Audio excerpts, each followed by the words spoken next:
Welcome to the Wrestling Rundown, episode 11. That's like one, and then a lot more, because that would be two. I'm your host, this guy, this is that guy, this is the other guy, and let's start by talking about Raw. I want to say one thing first. What? Where the fuck are we? We're where we always shoot. No. Yeah. No, something's different. It's the same. Look, we got the belt. Okay.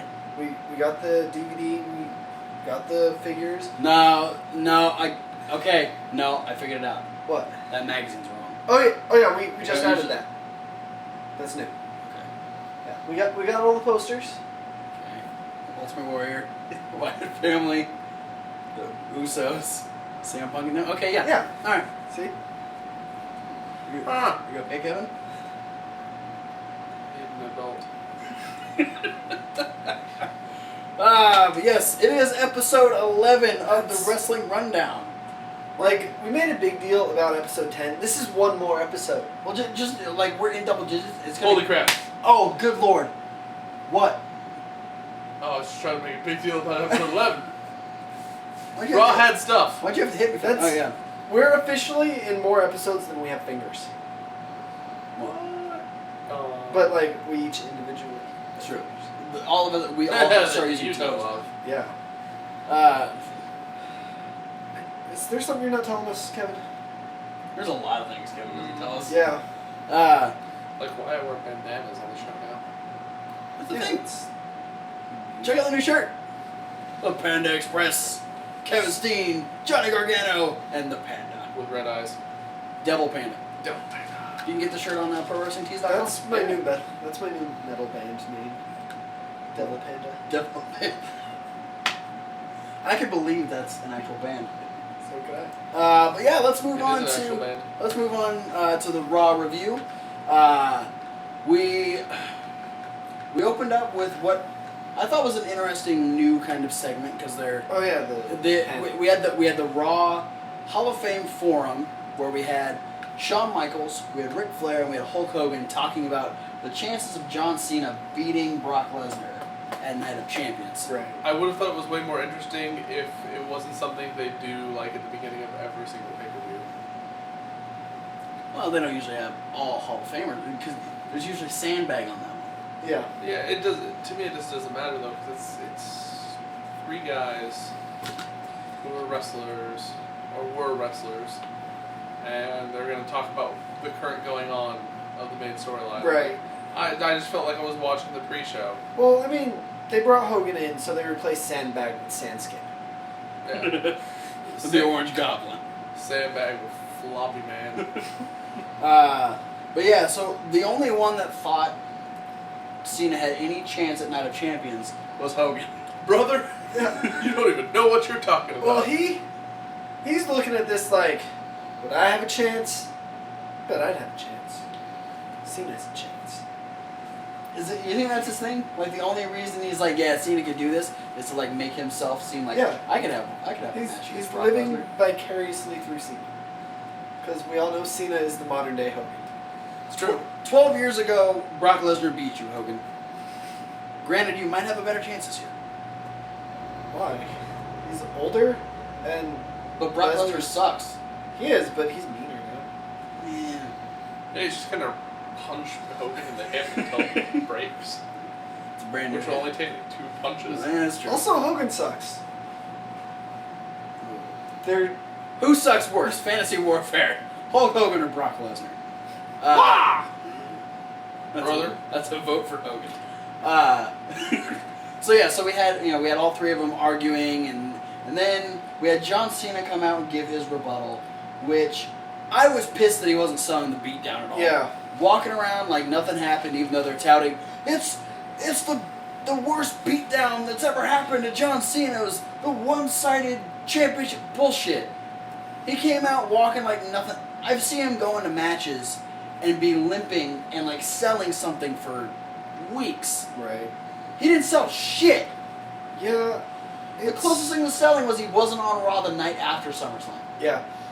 I would have appreciated this whole segment if it happened like the go home show before Night of Champions, a lot more, in the sense of we could have got Cena coming out week after week, selling the injury less and less as we watch him recover and get stronger, and then have the Hall of Fame panel talk about his chances, and then have him come out and say how he's stronger than ever, how he's a different man now, and how he's ready to fight Brock Lesnar.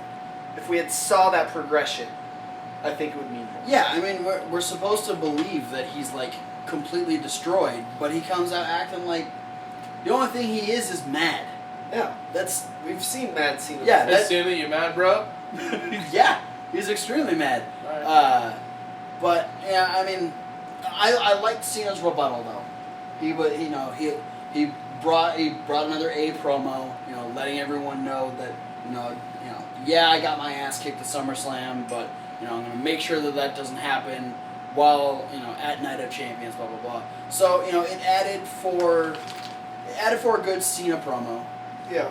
But I don't know. It wasn't the strongest case, I guess. Yeah, it's like I said. It would have been better had it meant more. It would have meant more if we saw the progression from broken to healed. Yeah. I think we've spent way too much time talking about this thing that took up way too much time on Raw. Fair enough. Yep. So yeah, then we get the update that we're getting Cena versus Bray Wyatt, so we'll get to that when we get to the main event. Yeah. Update from the WWE Network, we're going to be getting the first 100 hours of Nitro, which is that's pretty cool. Which is a fancy way of saying the first 50 episodes. I really like how WWE has owned the rights to WCW for years now, and they're just now deciding, hey, we can make money off of this. Well, they've put out WCW DVDs. Yeah, but now they're... But you have to think, like, the first WCW DVD came out maybe... like 2 years ago. 2 or 3 years ago. Yeah, like the best of WCW pay-per-views or whatever. So, yeah, I mean, something that they've owned since the early 2000s is just now being capitalized on. Yeah. They didn't want to give... They didn't want to make the Alliance angle seem weak. Exactly. We had a rematch between Rusev and Swagger, which I thought was really good.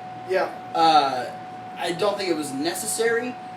The match was great. I was upset with the ending because they had just done the ref stoppage angle with Dean Ambrose the week before. That was annoying. I liked the fact that Rusev was just relentless and just beat the hell out of Swagger. But yeah, the fact that they had just done it with Ambrose really bugged me that they did that with Swagger. And I felt that was completely unnecessary. Yeah.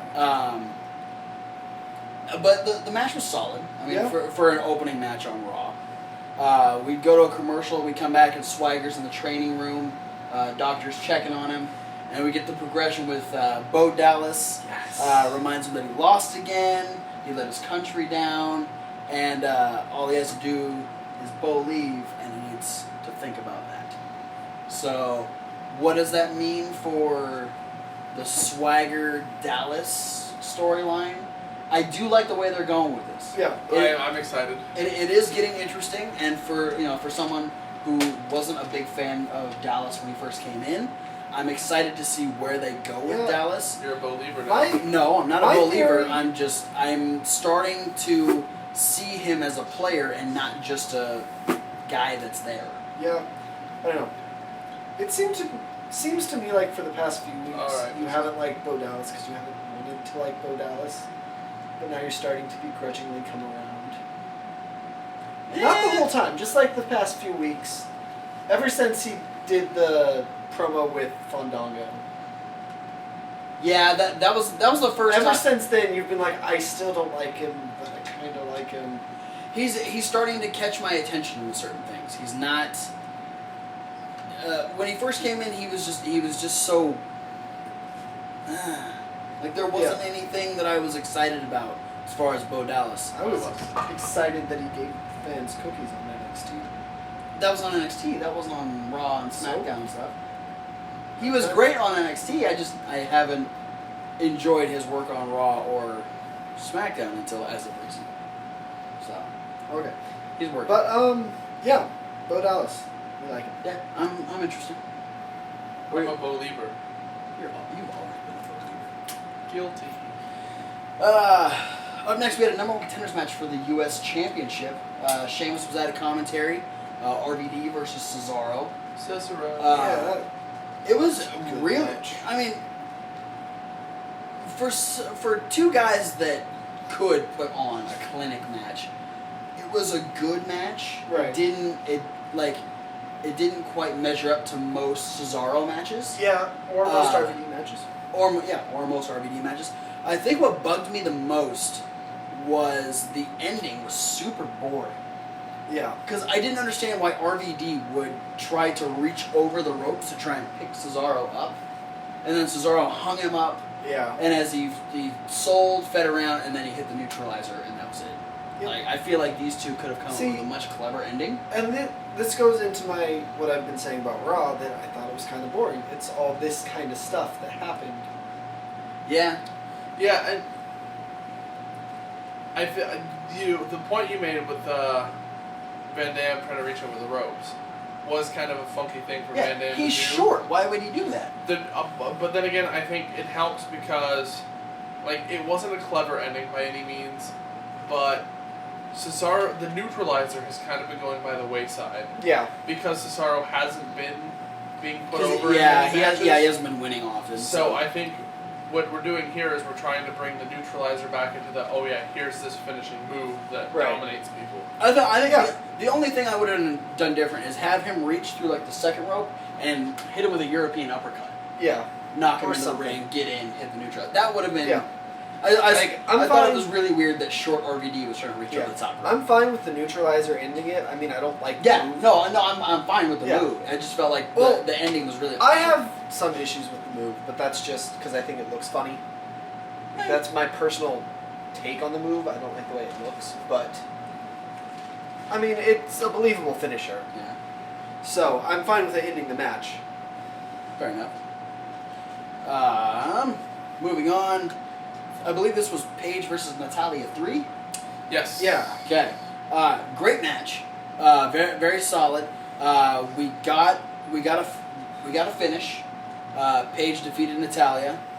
They're starting to get really, really, by this third go around, they're starting to get really good chemistry together. Yeah, I'm excited to see this progress into a title shot for Natty. Maybe, please. Keep my fingers crossed. But yeah, we got the finish. The finish happened, and then AJ comes out, skipping around the ring. Paige is watching her, going, "What in the world?" She gets up, and Natty gets a discus clothesline on her. Natty walks away, a little anger on her face. AJ comes in, tries to helps Paige up, and she's she tells Paige that when you said that we were frenemies, I knew you were sincere, but you're not as sincere as I am. And then she proceeded to hug Paige, which Paige was like, "What in the world is going on right now? I'm not comfortable with this." And then we'd have her reach out for what I thought was a handshake. Yeah. And she grabbed her hand and kissed Paige's hand, and Paige was a little extra freaked out. Yeah. I like it. Yeah, I love the awkward, crazy, just bizarre frenemy-ship that they have. It's a weird case of like the funniest one-upsmanship they can do to each other. It's not the usual like, oh, I'm gonna beat you down. Oh, well, I'm gonna beat you down worse. It's I'm gonna out crazy you. Yeah. which makes it an interesting situation altogether. We'll have to see where that goes, and I'm hoping Natty and other divas get more involved in this storyline. Like, I hope they kiss. HLA. Pretty much. Yeah. I'm just saying, it's not a non-feasible option. I know you're just saying it. Moving on to another long-running feud, we had the eulogy of Dean Ambrose, which I thought was hilarious. Here's the thing, he went missing. He didn't die. But no one's heard from him for a week. Doesn't mean he's dead. When someone's gone for about a week, they're usually dead. Well, I mean, maybe Seth We're Rollins. gone for 6 days every week. The YouTube viewers don't ask if we're dead. What YouTube viewers? There are YouTube. No, that's the thing. Touche, Thomas. We may be gone for 6 days, but our videos are there. So, like, you know what? These guys are still There are a hell of a lot more videos of Dean Ambrose than there are of us. It's because Dean Ambrose has been around long. We've only been around for 11 weeks, alright? Give us a break. But no, maybe Kit Kat Bar. maybe Kane and Seth Rollins know something we don't know. Murderers. We are talking about Kane right now. That's true. Corporate Kane, though, so kind of like Kane Jr. Corporate Kane is freaking funny. Kane though. gave birth to himself Yeah. That is weird. in a suit. I'm my old grandpa. This just took an awkward turn. Was it not? Oh yeah, it's an awkward turn when we started the show. Next. Yeah, Seth Rollins was talking about how he destroyed Dean Ambrose. He showed us the recap of him stomping his head through the cinder blocks. And he talks about it. He finishes off by saying, "I'm the one that created the Shield, and I'm the one who's going to destroy it." And Roman Reigns took exception to that statement, and would come out and just like beat the crap out of him and Kane, and just tear I'm the set apart. excited for Roman Reigns to get his hands. I like the fact that they're keeping Reigns on his tirade through the Authority, but they're tying it into other storylines. It's making it interesting. I feel like when Seth Rollins was talking, Roman Reigns was sitting in the back listening. He's like, "Wait, I don't like this guy. I'm gonna go beat his ass." They just destroyed the set, and I like that they're keeping everyone kind of on the same level, but like interlocking storylines, because you still have the friendship between Dean Ambrose and Roman Reigns from the Shield. So the fact that they have taken out still buddies. Yeah. So now the fact that they've taken out Dean Ambrose, Roman Reigns has even more reason to not like the Authority. Yeah. Which it's brilliant. I think it's the best way to keep everyone. It's one of the best choices they're making writing wise. Yeah, absolutely. Like in the entire company right now. Yeah, the Authority storyline, despite the disqualifications, is a great storyline. Because it really hasn't hit any low points for, since the Shield has been majorly involved.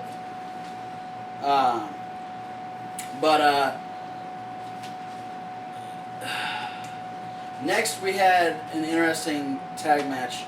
Because Dust to Dust won last week on Raw, they got a tag team title shot, which was cool. I was like, hey, we're getting a tag team title match on Raw. Oh, what's cool to me about it is that like WWE's actually using momentum and like you're standing.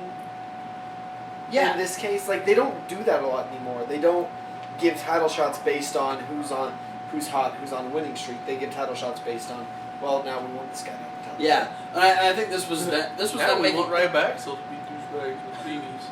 Yeah, I think that this was them making up for the fact that we didn't have the tag titles on SummerSlam. Duh. But come on, WWE. SummerSlam, no tag titles, really? Can we punch you in your manginas? Yeah, how would you like that? Let's do that. Just calm down, Kevin. I'm all for that. It's okay. Don't bite me. Bad panda. Pandas don't make that sound. But we had the tag match. It was better than their first match. It was. Still not that great. Still not great. I'm hoping that the chemistry starts to build between these two if they run this feud. Yeah. I feel like it is doing that. Especially based on what's happened this week. Yeah. We'd have Jey Uso dive out onto Stardust towards the end of the match. The ref would be doing his 10 count. It was Jimmy. No, it was Jey. Yeah, it was Jey. Because Jimmy was the one that wrestled on SmackDown. Oh. So I like some of the world still have a hard time telling them apart. Oh, I do too, but I just know that Jimmy wrestled on SmackDown, therefore. By process of elimination. I know the difference between the Usos. What is it? Jay has the tattoo on his chest. Okay. And also the sleeve that they have, Jimmy's is like completely, like almost completely filled in, and Jay has like a cross in the middle of his. Okay. I can't guarantee that I'll be able to tell them apart every time still, but it's good to know what to look for. Yeah. So yeah, we'd have Jay dive over onto Stardust and take him out, and the ref would be doing his 10 count. He'd be up at about 5 or 6 at this point, because Stardust had already been. Right. The Stardust had already been on the outside. They're down for a couple seconds. Jay starts to get up, and then like his knee gives out. He's trying to hobble towards the ring. Him and Stardust kind of like fight a little bit. Stardust knocks him down. He's still trying to fight the knee. Stardust slides in just at the count of 9. Jay just misses the 10 count. Ref calls for a count out. The Usos retain the titles because they can't be changed on a count out. And this pisses off Dust to Dust, even though they who won. become space dicks, cosmic assholes. That sounds like a weird porn. It is. Interstellar douchebags. I like that one. That's just Ryback with space nudes. Space beanies. Space beanies. Space weather. So we'd have Astronaut nice people.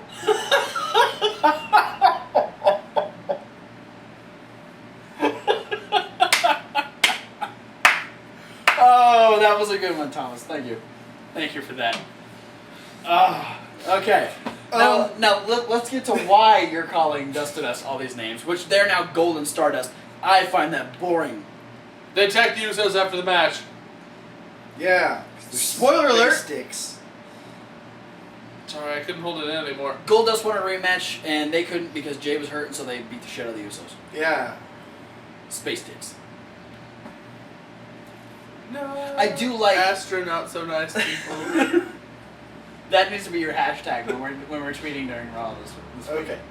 Hashtag. By the way, if you want to tweet with Travis Colt and Thomas Wolfe, we will be on Twitter tweeting at each other during the duration of Raw this Monday, 8 p.m. to 11 p.m. West Coast time. Yeah, we watch it later than most. Yeah, so East Coast people, we're sorry, but no spoilers. If you tweet at me a spoiler, I will tweet at you this.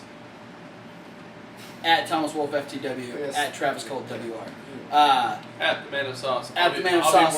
He'll be at work, so he won't be tweeting, but me and Thomas will. Yeah. But yeah, I like the idea of heel Goldust and heel Stardust. Yeah, no, that's cool. I am so excited to see this keep going. Plus, it allows me to come up with space insults. You'll never beat astronaut nice people, though. You've officially reached your limit on good names. That's the last one.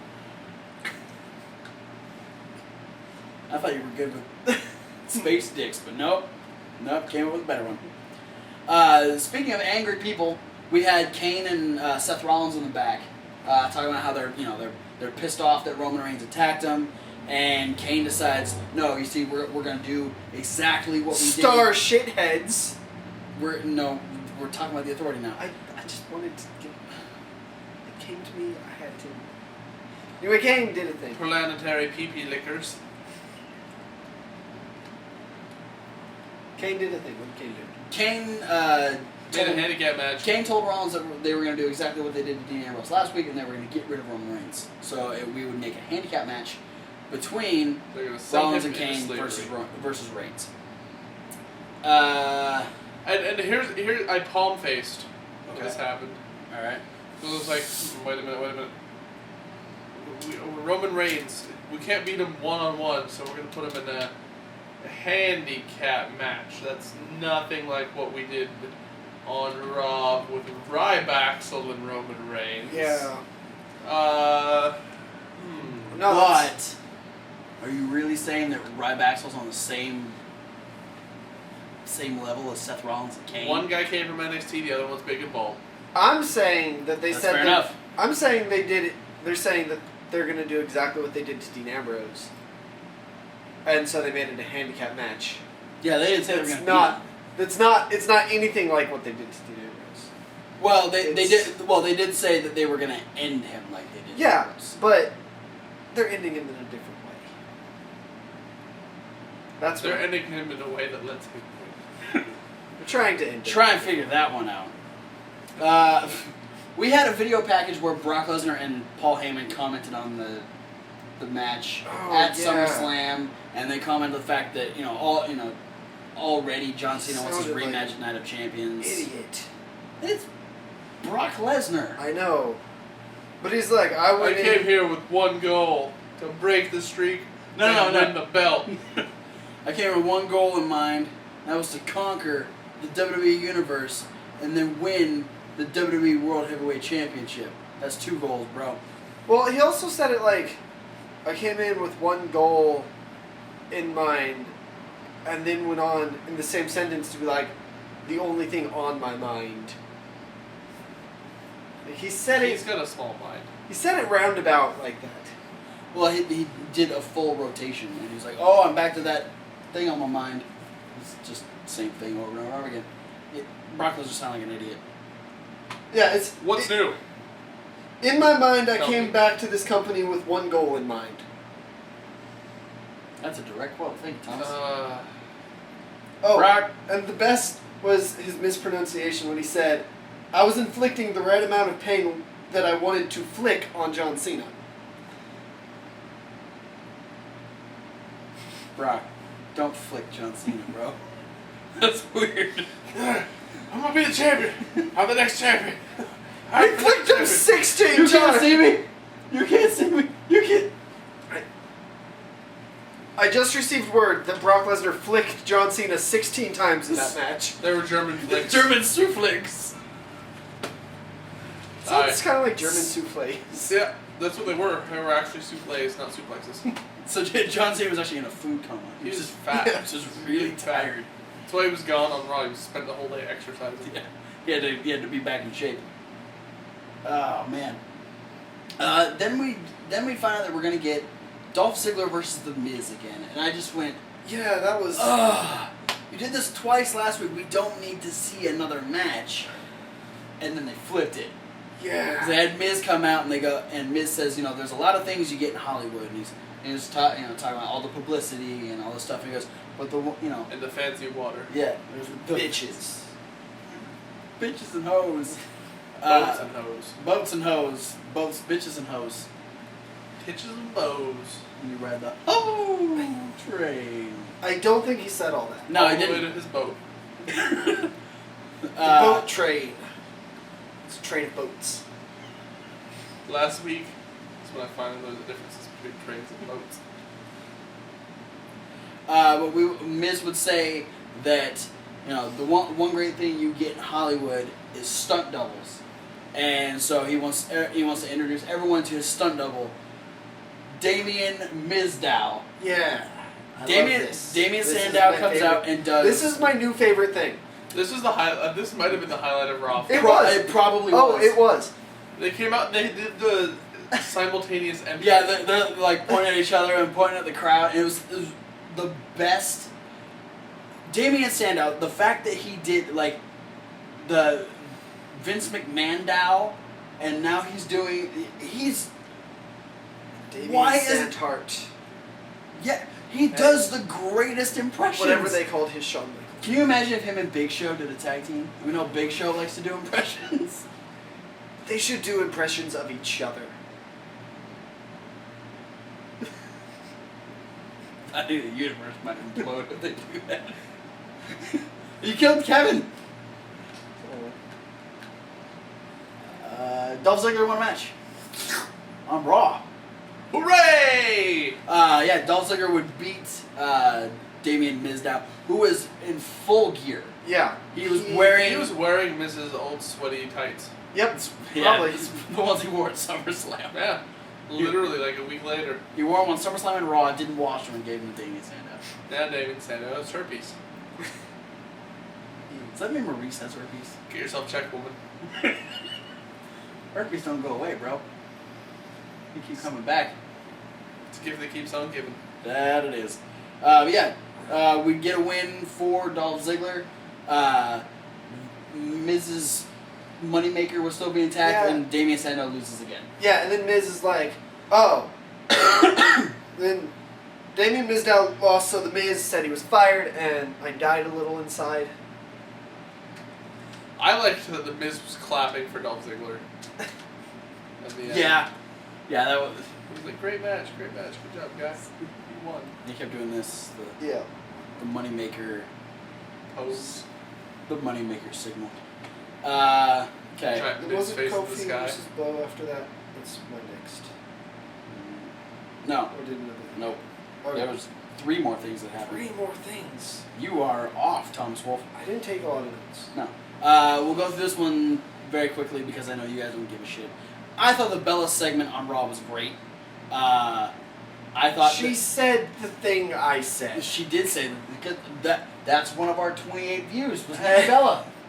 Nikki Bella, thank you, Nikki, for watching our she's show. Like, that's a good idea. I just as soon as she said that, I was like, oh my god, Thomas Wolf is freaking out right now. I thought the segment was great. I think this actually made it seem like there was issues between the two of them. It's getting too soap opera-y for me. That's what wrestling is, though. To an extent. Especially when there's women involved. If either of these women could promo, I would care. But they can't, and so... Alright. I thought it was great. Nikki looked really good as a heel and she beat the fuck out of Brie. She sounded like she was asking everything. She did. She said everything like a question? And after a while, that starts to get kind of annoying. Nikki beat the fuck out of Brie? Maybe. She did. I thought she was gonna rip all of her hair out of her head. She did. That was. She ripped all of the hair out of her head. Okay, we're gonna move on because they're just gonna keep mocking me. We're gonna move on. What happened next on Raw? Wait, that is a real. No, you ruined it. We had the handicap match. Did we have a handicap match?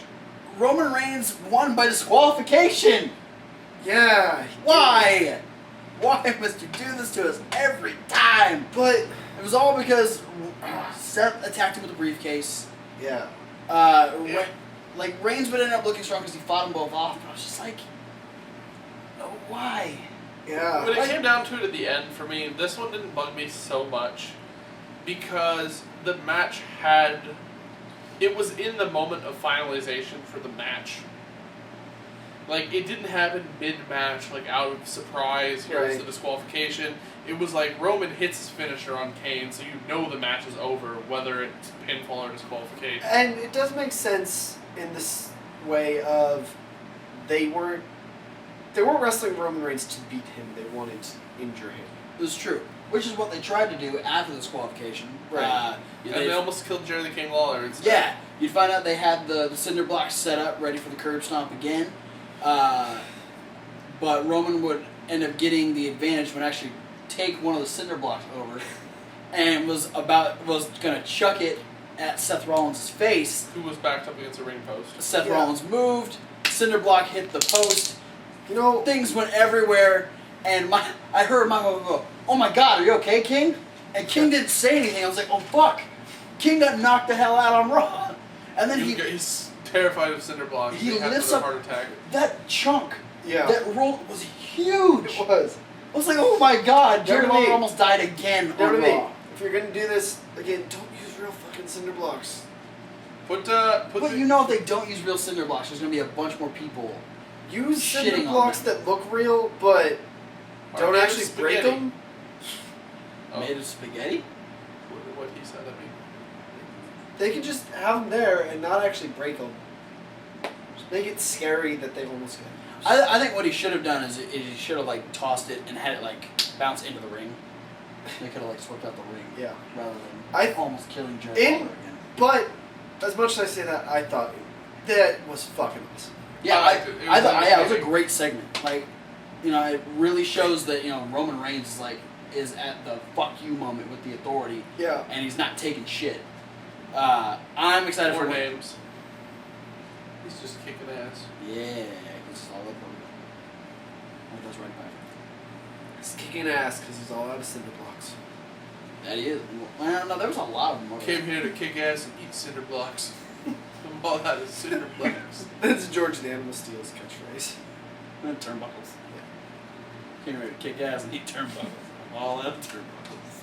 And all the other wrestlers are going, oh, dude, this is going to make the whole show suck. Oh, it's gonna hurt so bad. Up next, we had the Matadors defeat Slater Gator. Oh, yeah. Funny match. Ole. I forgot about that. Yeah, there was all kinds of olays. Heath Slater even got an olay. Yeah, Heath Slater also started to try the Titus O'Neil bark. And Titus O'Neil gave him that look of, do not do that. This is a better. Yeah, whatever. He won't. He's better. He's better than Titus O'Neil.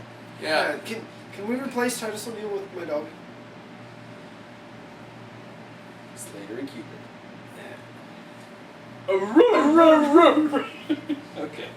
Yeah, it was a funny match. And Though. then eventually Slater would try again with a yeah, the ankle biter fucking bark. Which I'd imagine if Heath Slater was a dog, he'd be an ankle biter. Probably. Funny match. Win for the Matadors. Probably made it for the fact that they had to lose to Dust to Dust the week prior. Ole! Yeah, it's like, look, Matadors, we know you're the jobber tag team, so we're going to put you against the even more jobber tag team. Yeah. So We're gonna give you a shot this week. No, they finally went, hey, Fernando, you're back. You've been gone for so long. You had me lose. No. Story, but you're gonna win tonight. Fuck. This is where we had cow wiener nipples. No, that was the last week. Yeah, we're glad we didn't have wiener nipples this We week. had no wiener nipples this week. Yeah, this is an uncomfortable and unfortunate syndrome. Up next, we had Bo Dallas versus Kofi Kingston. Yeah. The only note I have on that is running botch dog. Kofi saved his ass. He That's True my. story. That is mine. That's my note. Is that That's mine! it's mine? Yeah. I own Kofi saving his ass. Yeah. You know- I told Kofi to do that. I've said before I gave that Bo a chance. I've said before that I don't like the running bow dog, and this just gave me another reason not to like it. Yeah. Yeah, I'm not sure He- why he did it again, because he was sticking with the double arm DDT for a minute. I'm guessing WWE wanted him to. Bring back the Motivator. I'm really upset that I'm calling it that, but bring back the Motivator. And then Have so a motivator bomb. so Bo won off the running botch dog. Yes, he did. And then Swagger came out, and Bo just kind of let him slam him. Well,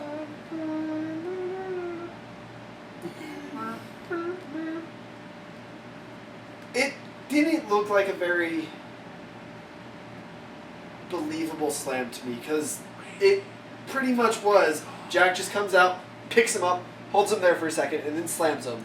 And Bo's just like, okay, slam me. well, no. What it was, Bo did the promo against Kofi saying, you know what, you lost and you let yourself down, but Jack Swagger he did say let that. his entire country down. Jack Swagger went, all right, fuck this. Jack Swagger walked right up to him, and like, I don't even think Bo knew that Swagger was out there because he was looking at Kofi. Well, yeah, but he held him there for like a second. Like, he didn't just pick him up and slam him right away. Like, picked him up and then turned him and then slammed him. It was Jack Swagger. And- You gonna try and fight out of that? It's Yes. Jack Swagger. Yeah, because I would rather try to fight out of it than get slammed. Oh, you gotta drop on your head if you try to fight out. I wouldn't. You sure about that? I'd protect my head. Alright, I'm gonna call Jack Swagger right now. We're gonna test this theory. Do it. He's probably busy right now. Moving on, we had our... You should have just dialed the number anyway. See if he picked up. No, because then if he gets mad, he's gonna come over and slam me. Hashtag fuck Jack Swagger. Oh yeah, that's why he's gonna slam me. Yeah, We the yeah. people. Like, I don't know why I have his number. It's just So you can call him up and tell him. fuck Jack Swagger. I don't do that. And that's why he stopped answering. Yeah, which is why he gets mad when I call. It's like this is the fuck Jack Swagger guy. Yeah. Who Okay. gave him my number? Yeah. So moving on, we're at our main event. We have Cena versus Wyatt. I'm thinking, okay, I didn't want to see Cena wrestle because it doesn't make sense, but I'm excited to see him go against Wyatt because I know these two can have a great match. And Cena he buried Bray Wyatt. Yeah. He Lesnared him. Yeah, it was Cena versus Brock Lesnar too, but tonight the role of John Cena was played by Bray Wyatt and the role of Brock Lesnar was played by John Cena. This was a last-minute addition. There's one positive note, though. Okay. John Cena did the STF right again. Yes. Well, okay. A note about that is that when he was going into the TLC match against Randy Orton to unify the titles, right. He was on Stone Cold's podcast, and Stone Cold actually asked him to cinch up the hold. Really? Because Stone Cold said, when you put that move on, I can see like 6 inches between your hands and the guy's chin. So the reason that the STF looks better is because Stone Cold told John Cena to do that. Thank you, I should listen to this podcast. Yeah, Stone Cold's podcast is great. I just finished listening to him and Tommy Dreamer. Yeah. Awesome podcast. But yeah, it was a burial of Bray Wyatt, which I have a whole rant about it, but we are almost out of time for this segment. Yeah. Bray Wyatt did get a few things in. Yeah. He got a quick. You know what Bray Wyatt got in was his teammates. Yeah, it became a tag team match. Which I feel like it should have just been the 6-man tag to begin with. They Teddy Long that ish, bro. They Teddy Long the shit. And we had John Cena and White Chocolate versus the Wyatt family. By the way, White Chocolate is Big Show and Mark Henry. In case you don't know that. Paul White and Sexual Chocolate. White Chocolate. Slap you next. They probably both have fucking skin. Yeah.